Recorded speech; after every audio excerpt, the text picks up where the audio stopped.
পয়সা আছে আপনার, কত পয়সা থাকলে কুরবানি দেবেন? মোটামুটি লাখ 2 টাকা, কি বলছেন?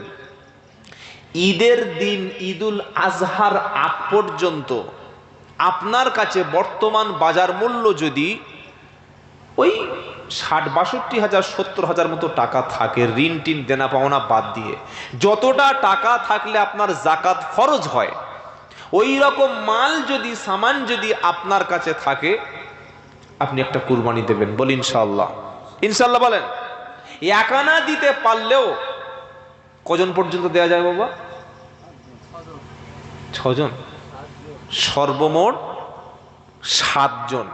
7 ভাই হোক, 7 জন ব্যক্তি মিলে গরু বা উট বা মোষ এগুলো কুরবানি দেবেন। তবে 7 জনের, যারা 7 জন কুরবানি দিচ্ছেন, প্রত্যেকের নিয়ত যেন কুরবানি হয়। কারো নিয়ত যদি থাকে